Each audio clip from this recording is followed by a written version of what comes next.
Dear Mr. Blueberry by Simon James. Dear Mr. Blueberry, I love whales very much, and I think I saw one in my pond today. Please send me some information on whales, as I think he might be hurt. Love, Emily. So at the beginning of our page, it said, Dear Mr. Blueberry, and then at the end, it said, Love, Emily. It looks like Emily might be writing a letter to somebody named Mr. Blueberry. Let's see if she gets a letter back. She did. Dear Emily, here are some details about whales. I don't think you'll find it was a whale you saw because whales don't live in ponds, but in salt water. Yours sincerely, your teacher, Mr. Blueberry. So Mr. Blueberry is her teacher. Dear Mr. Blueberry, I am now putting salt into the pond every day before breakfast, and last night I saw my whale smile. I think he is feeling better. Do you think he might be lost? Love, Emily.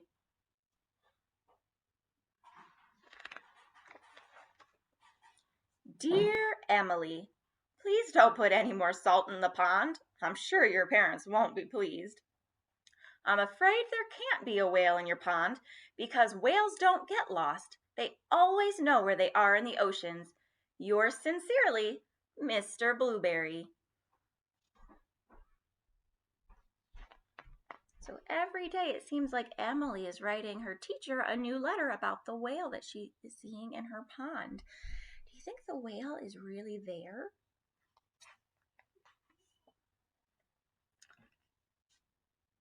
Dear Mr. Blueberry, tonight I am very happy because I saw my whale jump up and spurt lots of water.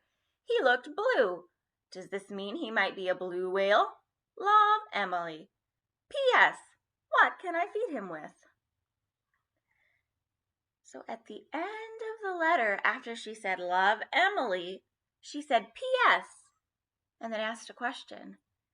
When people put P.S. at the end of a note or a letter, it means they have just a little bit of extra information they want to say. Dear Emily, blue whales are blue and they eat tiny shrimp-like creatures that live in the sea. However, I must tell you that a blue whale is much too big to live in your pond. Yours sincerely, Mr. Blueberry. P.S. Perhaps it is a blue goldfish. Do you think that it's a blue goldfish living in her pond?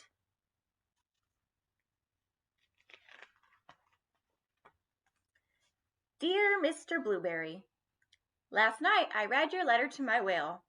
Afterward, he let me stroke his head. It was very exciting. I secretly took him some crunched up cornflakes and breadcrumbs.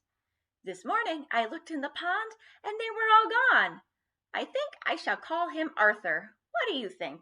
Love, Emily.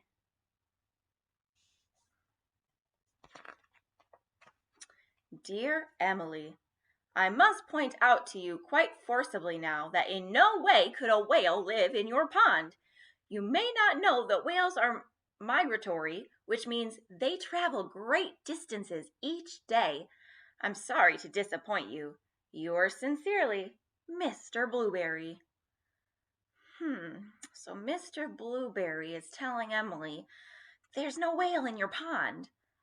How do you think Emily feels about that after reading the letter? Let's keep reading and see if we find out. Dear Mr. Blueberry, tonight I'm a little sad. Arthur has gone. I think your letter made sense to him, and he has decided to be migratory again. Love, Emily. So it made her a little sad. Arthur's gone. He's migratory, which means he moves around lots and lots, so he left. Dear Emily, please don't be too sad. It really was impossible for a whale to live in your pond. Perhaps when you are older, you would like to sail the oceans, studying and protecting whales.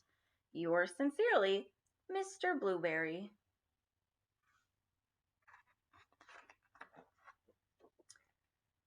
Dear Mr. Blueberry, it's been the happiest day. I went to the beach, and you'll never guess, but I saw Arthur. I called to him, and he smiled. I knew it was Arthur because he let me stroke his head. I gave him some of my sandwich.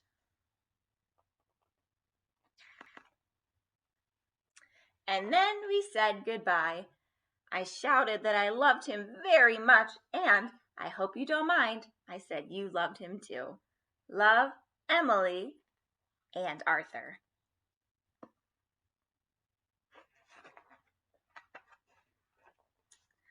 The end.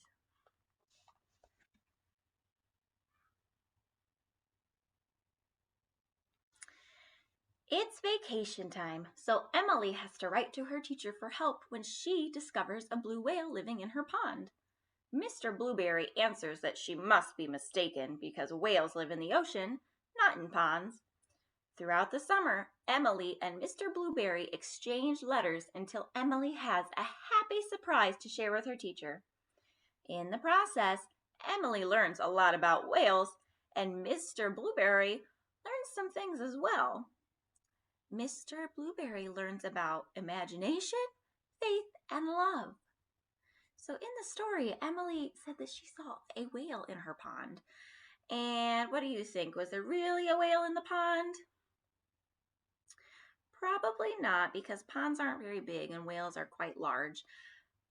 But Emily was using her imagination. She was pretending that she saw the whale, and she loved her pretend whale.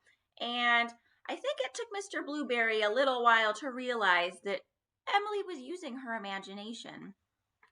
But once he did, he learned that the imagination is such a powerful thing.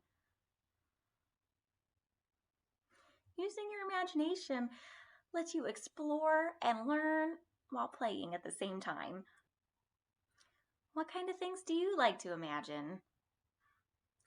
I hope you enjoyed this story. Thank you for listening. I'll see you again next time. Bye.